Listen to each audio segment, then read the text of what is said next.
Hi, my name is Emmett. I'm an alcoholic. I'd like to welcome my new friends to the Fellowship of Alcoholics Anonymous and tell you it works one day at a time. I asked for newcomers in the first 30 days, and the young man didn't stand up.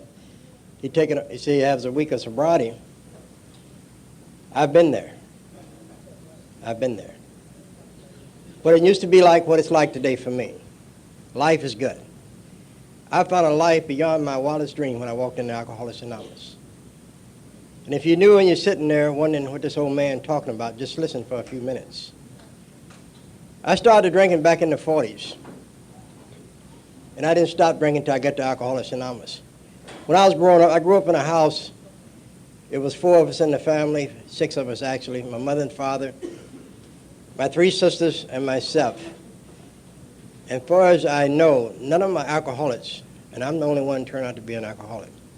Both of my parents are since deceased, and neither one of them had a problem with alcohol, but they did do a lot of drinking.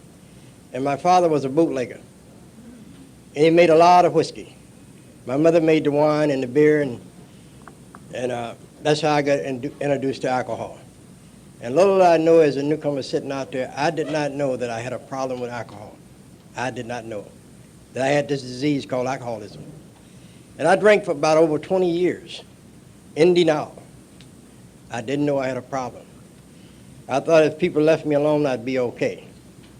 You know, if my father wouldn't quit whooping my butt, I'd be okay.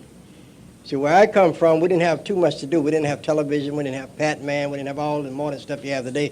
We only had a few games we could play. We played spin the bottle, hide and go see, stuff like that.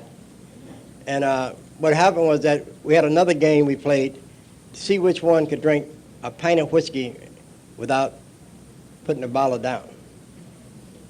And I passed that test with flying colors. And after I drank that pint of corn whiskey, I walked home, I blacked out, and for 20 years later, I was still blacking out. And I didn't think I had a problem with alcohol. And how I got to Alcoholics Anonymous was through a blackout. I was standing on the corner of 83rd and Bigger Road, which is not a good place to be. And I'd get down to wine, I'd get down to wine. And I was drinking that wine, and the next thing I knew, I was in New York City. I had a tan, I had a great big natural, had a pair of shorts and a T-shirt on. It was in the wintertime in November. And nobody walks in Kennedy International Airport with that type of dress on, a tie. And this beautiful blonde was saying, "Mister, will you please fasten your seatbelt?" And I heard this roaring of the plane. Somebody had peed on me, I don't know who. And I was wet, and I seen these clouds outside, and I heard this roaring. And I didn't know where the hell I was at. But I thought I had arrived in heaven. And all she was doing was saying, "Sir, please fasten your seatbelt. You're now arriving in Kennedy International Airport." And I was dressed about like this young man here. In dead winter. And this is today's date today. I do not know how I got from 83rd and Figueroa to New York Kennedy International Airport. But that did not stop me from drinking. When my mother put me back on the plane and sent me back to Los Angeles, I continued to drink for another year. And that morning, November 27, 1969, I crawled in the bathroom, more deader than alive. And I said a simple prayer. I said, "God, please help me." And from that moment up to right now, it hasn't been necessary for me to take a drink of alcohol. Any man ought to come up from the neck up. Have a little over 30 and a half years of sobriety, one day at a time. Because I follow directions. I have a sponsor. I have a home group. And anything my sponsor have asked me to do in these past 30 and a half years, the sponsors I've had, I've been willing to do them. I've been willing to go to any lengths for my sobriety. And the Lakers game was on the day. I could have had a good excuse not to come out here tonight. But guess what? I didn't even watch the Lakers game. I watched the movie. So that's a difference from me, And I seen the time I'd be drinking, I wouldn't know it was a Laker game or who the hell it was playing. And didn't care as long as I get that first drink, And they told me something simple to the new people. They told me if I didn't take the first drink, I wouldn't get drunk. And I haven't taken that first drink, and I haven't got drunk. I found a power greater than myself that have restored me to sanity, as far as that drink is concerned. Like I told you, my father was a bootlegger. I finished school and all that. And little did I know, I hauled whiskey too with my father. And little did I know that would be my career until I retired in 1993. And I got in the legal part of the liquor business. He was in the illegal. And I drove a liquor truck in the city of Los Angeles and the county of Los Angeles for almost 40 years. I even drove that truck in sobriety. And I held meetings of Alcoholics Anonymous in that truck too.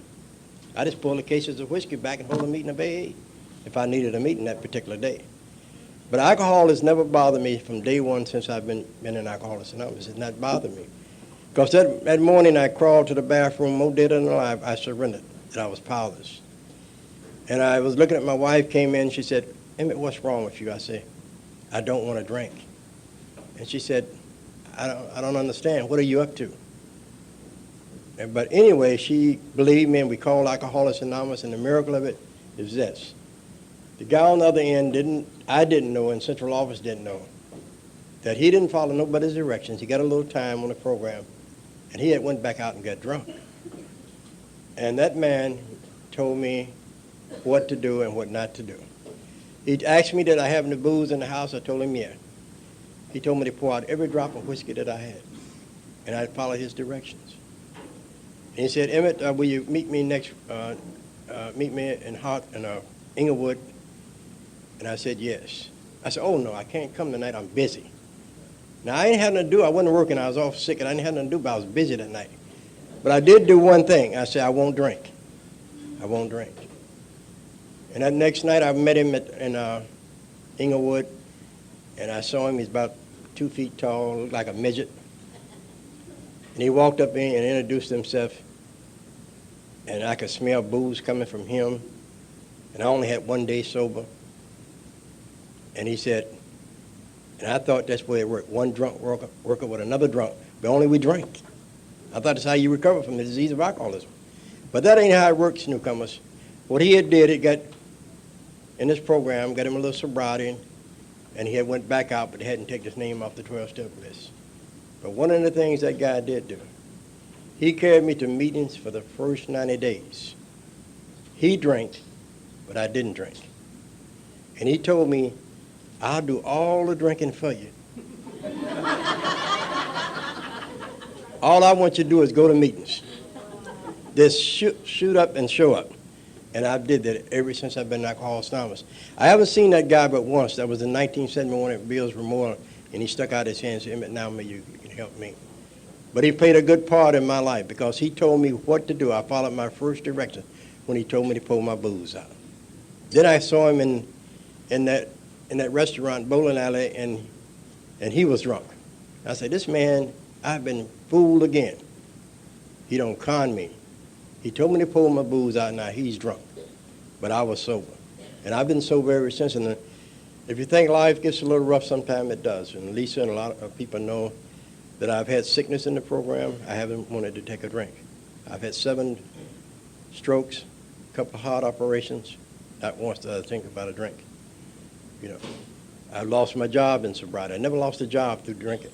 Never lost a job. When I get sober, I started losing jobs. I can't understand that one yet. And a lot of stuff has happened to me since I've been sober. And the day before Christmas, I went in a restaurant to get something to eat.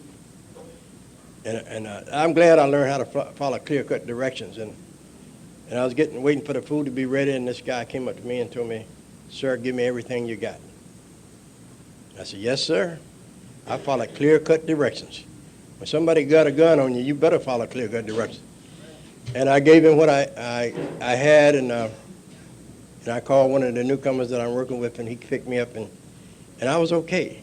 See, anything can happen to you in sobriety, but are you willing enough to walk through it? And I've been willing to walk through most everything I've been through since I've been sober. And it's through a loving God and these principles of Alcoholics Anonymous that kept me where I'm at today, you know. And I had a beautiful weekend this weekend, you know. I woke up this morning. I knew exactly who was in bed with me.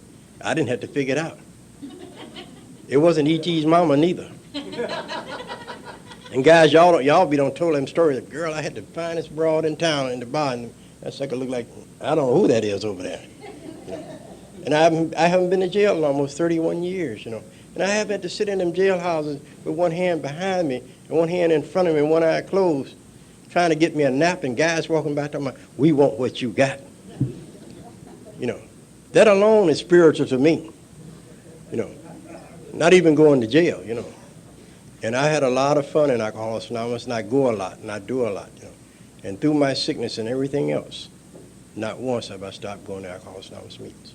You know, I have commitments in my home group, you know.